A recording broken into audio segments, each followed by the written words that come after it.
फेरी हल्के ही नहीं पूरे हमारे इलाके की एक ऐसी पहचान जिन्होंने एक बहुत बड़ा संघर्ष अपने जीवन में किया है और जिनसे प्रतिदिन कुछ ना कुछ नई बात सीखने को हमें मिलती है। आदरणीय डॉक्टर रघुवीर सिंह कादियान जी हमारे सभी बहुत ही वरिष्ठ नेतागण जो साथ चल रहे हैं, समय के अभाव की वजह से एक दो गांव में कवर करके फिर मैं सबके नाम ले लूँगा, सबसे इजाज़त लेते हुए एक आध गांव में थोड़ी स्पीड पकड़ते हुए। पिता तुल्य मेरे बुजुर्ग नौजवान साथी मातृशक्ति, आज आप सब ने पूरे गांव में छत्तीसगढ़ ने इतना मान सम्मान किया, मैं पूरे बागपुर गांव का बहुत बहुत धन्यवाद करता हूँ। चुनाव का समय है, आपको याद होगा आज से 18 साल पहले जब पहला चुनाव लोकसभा का आपके आशीर्वाद से, हुड्डा साहब के आशीर्वाद से, कांग्रेस पार्टी के आशीर्वाद से मैंने लड़ा था और आपके बीच में मैं आया था। उस समय मैंने कहा था आपके बीच में आके कि भाषण तो लंबा देने का कोई अर्थ नहीं है, मेरी बात ना बोले, अगर मेरा काम बोले इलाके में तो आप मेरा साथ दे देना। आपको याद होगा आज उससे 18-19 साल के बाद मैं दोबारा से आपके बीच में वही बात मैं कहना चाहता हूं। किसी भी जनप्रतिनिधि को तोलने के लिए दो पैमाने होते हैं, उसका काम और उसका आचरण। अगर इन दो पैमानों पे, मेरे काम पे और मेरे आचरण पे की कसौटी पे अगर मैं पूरा उतरा हूं तो आप मुझे जरूर आशीर्वाद देना। मैं आपको ही आग्रह करने के लिए आया और मैं ये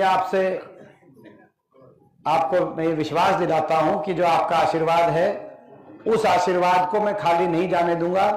आपका आशीर्वाद रंग लेके आएगा। आज से 4 महीने के बाद हरियाणा में आपकी अपनी सरकार लेके आएगा, उसके लिए जरूरी है। और दिल्ली में भी जो आप यहां से मेरे को भेजोगे तो दिल्ली में भी आपका खोया हुआ मान सम्मान और अपने क्षेत्र की पहचान, दिल्ली में भी अपना मान सम्मान और अपनी पहचान देश में ऊंची जाए, ऐसे मेरा प्रयास होगा। अपना लोकसभा क्षेत्र विकास में आगे जाए, ऐसी मेरी कोशिश होगी। और हमारी हरियाणा में बदलाव, परिवर्तन, और हरियाणा में बदलाव जरूरी, और लोगों ने मन भी बना लिया है बदलाव का, क्योंकि बीजेपी की सरकार एक ऐसी सरकार साबित हुई ये 10 साल। बात बहुत करी, काम कुछ किया नहीं, हरियाणा को विकास की पटरी से उतार दिया इस सरकार ने। आज हरियाणा प्रदेश देश में बेरोजगारी में देश में सबसे आगे पहुंचा दिया है सरकार। बेरोजगारी में देश में नंबर 1 हरियाणा प्रदेश, महंगाई में देश में सबसे ज्यादा हरियाणा प्रदेश। आज नशे में सबसे ज्यादा बढ़ोतरी। पहले एक नारा था दूध दही का खाना, ऐसा था हरियाणा, अब नशे में नंबर 1 हो गया हरियाणा। ऐसी स्थिति बना दी इन्होंने, मगर काम नहीं किया, भट्टा बिठा दिया, हरियाणा के विकास को पटरी से उतार दिया। उससे भी दुखदाई बात यह है कि बिना काम किए घमंड 7वें आसमान पे एक ऐसी सरकार जिसमें कोई लोगों की कोई सुनवाई नहीं, और सरकार के घमंड में देश में सबसे आगे पहुंचा दिया। खट्टर साहब मुख्यमंत्री रहे, आज आप उनके किस तरीके से लोगों का अपमान इस सरकार में हुआ मुझे बताने की आपको जरूरत नहीं। किसान आंदोलन हुआ, 750 किसानों की जान चली गई इस सरकार में, सहानुभूति के 2 शब्द नहीं। बेटियों के मान सम्मान और इज्जत की लड़ाई लड़नी पड़ी बेटियों को, दिल्ली की सड़कों पे वो घसीटा गया। लेकिन जिस प्रदेश की बेटियां थी, हरियाणा प्रदेश के मुख्यमंत्री ने या किसी मंत्री ने ये नहीं कहा कि आप धैर्य रखो, आपको न्याय दिलाएंगे। कर्मचारी गए ओल्ड पेंशन स्कीम के लिए, कर्मचारियों पे लाठीचार्ज, सरपंच गए, सरपंचों पे लाठीचार्ज, आंगनवाड़ी आशा वर्कर गई, उन पे लाठीचार्ज, मनरेगा के मजदूर गए, उन पे लाठीचार्ज, सफाई कर्मचारी ग्रामीण चौकीदार गए, उन पे लाठीचार्ज। अहंकार आपने देखा कितना है, इस अहंकार 7वें आसमान पे एक बेटी के साथ दुर्व्यवहार हुआ, खेल मंत्री ने किया तो मुख्यमंत्री ने कहा कि एक मंत्री रहेगा रहेगा रहेगा। कितना अहंकार, काम कुछ किया नहीं, अहंकार 7वें आसमान।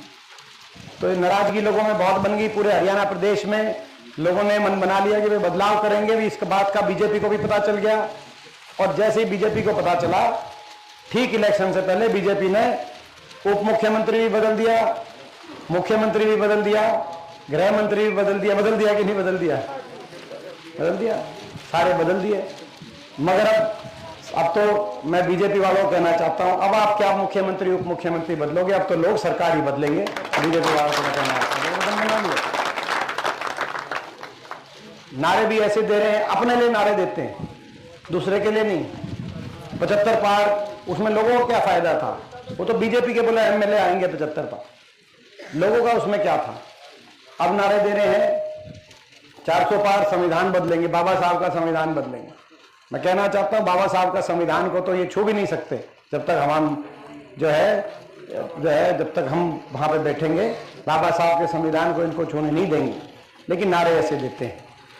मगर आपकी सरकार बनेगी, हमारे नारे दूसरे, हमारे नारे हैं लोगों के लिए। ये कह रहे हैं 400 पार, हम कह रहे हैं बुढ़ापा पेंशन होगी 6000। ये कह रहे हैं 400 पार, हम कह रहे हैं मेट्रो जाएगी रोहतक पार। हमारे नारे हैं लोगों के लिए, और सरकार बनेगी, 6000 बुढ़ापा पेंशन होगी, 300 यूनिट हर बिजली उपभोक्ता को 300 यूनिट बिजली में राहत देंगे, फ्री 300 यूनिट बिजली होगी, ताकि बिजली के उससे हर बिजली उपभोक्ता को महंगाई से राहत मिले। गैस का सिलेंडर 500 रुपए में देने का हम काम करेंगे। एससी वर्ग और बीसीए वर्ग के हमारे परिवारों को और बीपीएल के 36 बिरादरी के परिवारों को 100 गज की प्लॉट की स्कीम दोबारा से शुरू करेंगे, जिसके तहत पहले हमारी सरकार में पहले प्लॉट मिले थे। और उसके साथ साथ उनमें मकान के लिए 3.5 लाख की ग्रांट से इंदिरा आवास योजना, क्योंकि मकान आए नहीं 10 साल में इस सरकार में, किसी गरीब आदमी के मकान भी नहीं आए। कईयों की जो छत पकती है उसको जानता है उस बात का दुख। तो जो मकान की योजना शुरू कराकर 3.5 लाख की आर्थिक सहायता से गरीब आदमी के मकान को बनवाने का हम काम करेंगे। और 2 लाख पद जो इन्होंने समाप्त कर दिए, पक्की भर्ती पहली कदम से 2 लाख समयबद्ध और पारदर्शी भर्ती, ताकि हरियाणा के नौजवानों को अवसर मिले। और ये हमारा लोकसभा क्षेत्र, रोहतक लोकसभा क्षेत्र, जो दिल्ली के एक तरफ रोहतक लोकसभा क्षेत्र लगता है, एक तरफ दिल्ली के दक्षिण में गुड़गांव, पूरब में नोएडा, तो पश्चिम में हम बैठे हैं। लेकिन सरकारें आई गई रोहतक और झज्जर के इस क्षेत्र की तरफ, किसी ने ध्यान नहीं दिया। और नोएडा और गुड़गांव कहां तक कहां पहुंच गए, लेकिन हमारे क्षेत्र में विकास नहीं हुआ। जब अपनी सरकार आई, हुड्डा साहब के हाथ में कलम आई, तो हमारे इस इलाके को की सुध ली गई। आपने मुझे मौका दिया, तो यहां इस इलाके में भी इंडस्ट्री आई, कहीं बहादुरगढ़ में मेट्रो आई, झज्जर में रेल आई, कहीं थर्मल के कारखाने आए, कहीं रिलायंस का SEZ आए, कहीं बड़े बड़े उद्योग आए। हमारा क्षेत्र भी कहीं बाईपास बने, इलाका आगे बढ़ने लगा। लेकिन फिर विकास की डोर छूट गई। अब ये हमारा संकल्प है, आपके आशीर्वाद से मौका मिलेगा तो आने वाले समय में हमारा रोहतक झज्जर का क्षेत्र भी नोएडा और गुड़गांव से पीछे नहीं रहेगा, ताकि हम अगली पीढ़ी को, अगली जनरेशन को, नेक्स्ट जनरेशन को, अगली पीढ़ी को हम अपने क्षेत्र में ही अच्छा भविष्य यहां पे सुनिश्चित करके जाए, किसी को कहीं बाहर जाने की आवश्यकता ना हो, यही पे अच्छा भविष्य हो। तो ये सारी वो है। मगर इस सारी बात के लिए आपका आशीर्वाद चाहिए, आपका केवल वोट नहीं, आपका सपोर्ट भी मांगने के लिए मैं आपके बीच में आया हूं। भाई, इनसे जो ये बीजेपी ने पिछली बार भी चक्रव्यूह रचा मुझे रोकने के लिए, और चक्रव्यूह से मैंने बहुत लड़ाई लड़ी। इस बार भी वो, आज भी कलोई हल्के में खट्टर साहब हैं, तो बादली हल्के में नायब सिंह चैनी जी हैं। 10 साल तो आते नहीं वो अपने, लेकिन अब आज भी आए हुए, इलेक्शन में आते हैं। तो हाँ, तो मैं आप सबसे पूछना चाहता हूं भाई, इस बार भी ये चक्रव्यूह रचेंगे। इस चक्रव्यूह को तोड़ने में आप मुझे अकेला तो नहीं छोड़ोगे, मैं आप सबसे पूछना चाहता हूं। ये है जी, आपका आशीर्वाद चाहिए। मैं इन्हीं शब्दों के साथ आपको ये जिम्मेदारी सौंपते हुए कि इलेक्शन केवल वोट मांगने नहीं आया मैं आपके बीच में, किसी के हाथ मैं जोड़ूंगा तो किसी आपको बात करनी है, किसी मैं निवेदन करूंगा तो किसी को आपको प्रार्थना करनी है। और तो भाई ये आप पे इलेक्शन की जिम्मेदारी सौंपते हुए आगे जाएं। भाई मैं आपसे पूछना चाहता हूं, बागपुर गांव से जिम्मेदारी आपको सौंपते हुए आगे जाएं, तो भाई आपका